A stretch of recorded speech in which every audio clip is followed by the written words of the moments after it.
আধুনিক যুদ্ধক্ষেত্রের চিত্রপট বদলে দিয়েছে চালকবিহীন আকাশযান বা ড্রোন। রাশিয়া ইউক্রেন থেকে শুরু করে মধ্যপ্রাচ্যের হামাস ইসরায়েল সংঘাত পর্যন্ত প্রতিটি রণাঙ্গনে ড্রোনের ব্যবহার যুদ্ধের গতি প্রকৃতি নির্ধারণে এক নতুন মাত্রা যোগ করেছে।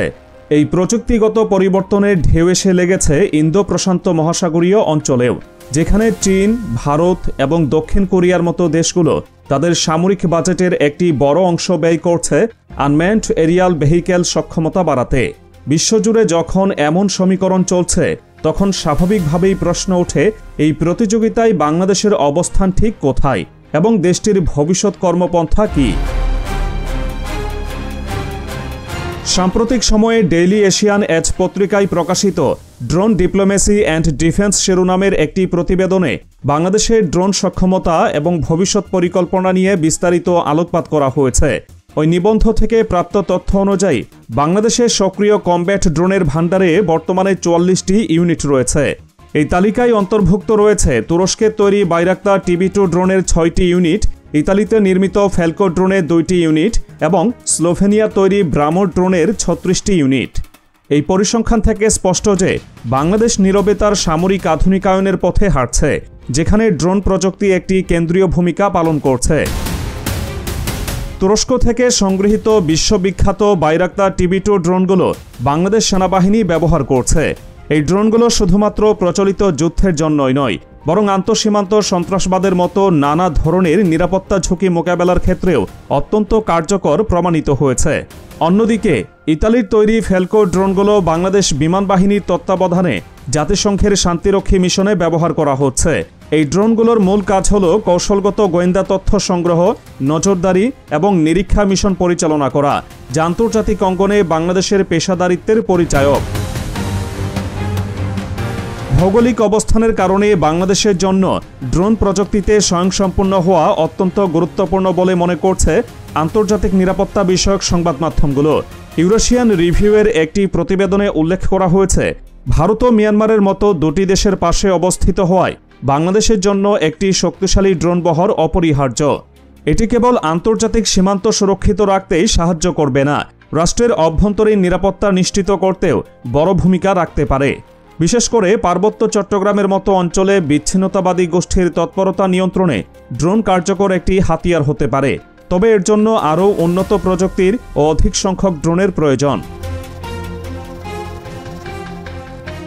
প্রতিবেশী দেশগুলোর সঙ্গে তুলনা করলে বাংলাদেশের ড্রোন সক্ষমতার একটি পরিষ্কার চিত্র পাওয়া যায়।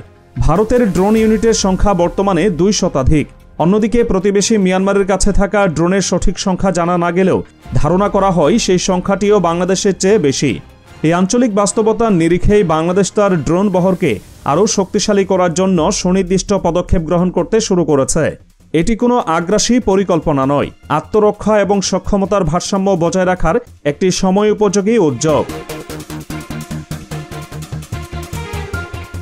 প্রতিরক্ষা বিষয়ক সংবাদ মাধ্যম ডিফেন্স সিকিউরিটি এশিয়ার একটি প্রতিবেদন থেকে জানা যায়, বাংলাদেশ সেনাবাহিনী তার বহরে আরও 12টি বাইরাক্তার TB2 ড্রোন যুক্ত করার সিদ্ধান্ত নিয়েছে। এর পাশাপাশি বাংলাদেশ নৌবাহিনী সমুদ্রসীমার নিরাপত্তা জোরদার করতে বাইরাক্তারের আরও উন্নত সংস্করণ TB3 কেনার পরিকল্পনা করছে, যা দেশের সামুদ্রিক সম্পদ এবং অর্থনৈতিক অঞ্চল সুরক্ষিত রাখতে যুগান্তকারী ভূমিকা পালন করবে। এই পদক্ষেপগুলো প্রমাণ করে বাংলাদেশ তার আকাশ, স্থল এবং সমুদ্র 3টি ক্ষেত্রেই মনুষ্যবিহীন প্রযুক্তির ব্যবহার নিশ্চিত করতে চাইছে। ড্রোন সংগ্রহের প্রক্রিয়াটি শুধু তুরস্কের মধ্যেই সীমাবদ্ধ থাকছে না। গত এপ্রিলে বাংলাদেশ সেনাবাহিনীর একটি প্রতিনিধি দল চীনের ফোসান ইলেকট্রনিক টেকনোলজি লিমিটেডের সাথে বৈঠক করেছে। সেই বৈঠকে কৃত্রিম বুদ্ধিমত্তা সম্পন্ন ড্রোন এবং অ্যান্টি ড্রোন সিস্টেম কেনার বিষয়ে গভীর আলোচনা হয়েছে। সবচেয়ে গুরুত্বপূর্ণ বিষয় হল, শুধু ড্রোন ক্রয়ের মধ্যেই আলোচনা সীমাবদ্ধ থাকেনি, প্রযুক্তি হস্তান্তর বা টেকনোলজি ট্রান্সফারের মতো বিষয়েও কথা হয়েছে। এটি ইঙ্গিত দেয় যে বাংলাদেশ শুধু একজন ক্রেতা হিসেবেই থাকতে চায় না, বরং ভবিষ্যতে দেশে ড্রোন তৈরি করার মতো সক্ষমতা অর্জনের দিকেও নজর রাখছে। এদিকে বাংলাদেশের এই ড্রোন সক্ষমতা বৃদ্ধির প্রভাব পড়বে দেশের অর্থনীতিতেও, বিশেষ করে ব্লু ইকোনমি বা সমুদ্র অর্থনীতিতে। বঙ্গোপসাগরে বাংলাদেশের রয়েছে বিশাল এক অর্থনৈতিক অঞ্চল, যার নিচে লুকিয়ে আছে তেল, গ্যাস সহ বিপুল পরিমাণ সামুদ্রিক সম্পদ। এই সম্পদ রক্ষা করা এবং সমুদ্রপথে নিরাপদ বাণিজ্য নিশ্চিত করা দেশের অর্থনৈতিক অগ্রগতির জন্য অত্যাবশ্যক। বাংলাদেশ নৌবাহিনীর জন্য পরিকল্পিত বাইরাক্তার TB3 ড্রোনগুলো এই ক্ষেত্রেই একটি নীরব বিপ্লব ঘটাতে পারে। দীর্ঘ সময় ধরে আকাশে উঠতে সক্ষম এই ড্রোনগুলো সমুদ্রের বুকে যে কোনো সন্দেহজনক জাহাজের গতিবিধি পর্যবেক্ষণ, চোরাচালান ও জলদস্যুতা দমন এবং মৎস্য সম্পদ চুরি রোধে নৌবাহিনীর চোখ হিসেবে কাজ করবে। এর ফলে দেশের সামুদ্রিক সম্পদের উপর বাংলাদেশের নিয়ন্ত্রণ আরও সুসংহত হবে।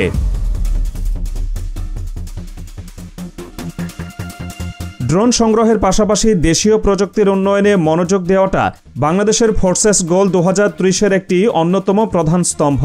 চীনের সাথে প্রযুক্তি হস্তান্তরের আলোচনা এই লক্ষ্যেরই প্রতিফলন। যদি বাংলাদেশ দেশীয়ভাবে ড্রোন তৈরি করতে সক্ষম হয় তবে এর সুফল হবে বহুমাত্রিক। প্রথমত, এর মাধ্যমে বিপুল পরিমাণ বৈদেশিক মুদ্রা সাশ্রয় হবে। দ্বিতীয়ত, দেশের ভেতরে একটি উচ্চ প্রযুক্তির প্রতিরক্ষা শিল্প গড়ে উঠবে, যা হাজারো তরুণের জন্য নতুন কর্মসংস্থান তৈরি করবে।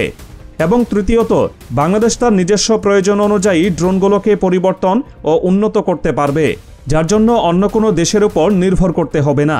এটি হবে আত্মনির্ভর প্রতিরক্ষা ব্যবস্থা গড়ে তোলার পথে একটি বিশাল পদক্ষেপ। তবে এই প্রযুক্তিগত অগ্রযাত্রার সাথে সাথে নতুন কিছু চ্যালেঞ্জও তৈরি হচ্ছে। অত্যাধুনিক ড্রোন পরিচালনা করার জন্য প্রয়োজন উচ্চ প্রশিক্ষিত এবং দক্ষ জনবল। ড্রোন পাইলট, ডেটা অ্যানালিস্ট এবং রক্ষণাবেক্ষণ প্রকৌশলীর মতো বিশেষায়িত পদের জন্য লোকবল তৈরি করা একটি দীর্ঘমেয়াদী প্রক্রিয়া। সশস্ত্র বাহিনীকে তা এখন শুধু যুদ্ধক্ষেত্রের জন্যই নয়, প্রযুক্তিগত দক্ষতার দিক থেকেও নিজেদের প্রস্তুত করতে হচ্ছে। সঠিক প্রশিক্ষণ এবং অবকাঠামো গড়ে তোলার মাধ্যমেই এই বহু মূল্যবান প্রযুক্তিগুলোর সর্বোচ্চ ব্যবহার নিশ্চিত করা সম্ভব হবে। তাই সব তথ্য উপাত্ত বিশ্লেষণ করলে একটি বিষয় অত্যন্ত স্পষ্ট হয়ে ওঠে। বাংলাদেশ কোনো অস্ত্র প্রতিযোগিতায় নামার জন্য তার ড্রোন শক্তি বাড়াচ্ছে না, বরং এটি একটি অত্যন্ত সুচিন্তিত এবং আত্মরক্ষামূলক প্রতিরক্ষা কৌশলের অংশ। এর আসল টার্গেট কোনো নির্দিষ্ট দেশ নয়। টার্গেট হলো বাংলাদেশের সার্বভৌমত্বকে চ্যালেঞ্জ করতে পারে এমন যে কোনো হুমকি। টার্গেট হলো দেশের সীমান্ত এবং অর্থনৈতিক স্বার্থের সুরক্ষা নিশ্চিত করা। এবং চূড়ান্ত টার্গেট হলো এই পরিবর্তনশীল ভূরাজনৈতিক প্রেক্ষাপটে একটি স্থিতিশীল, নিরাপদ এবং শক্তিশালী রাষ্ট্র হিসেবে নিজের অবস্থানকে সুদৃঢ় করা। এই নীরব প্রস্তুতিই জানান দিচ্ছে বাংলাদেশ তার ভবিষ্যৎ সুরক্ষায় কোনো ছাড় দিতে প্রস্তুত নয়।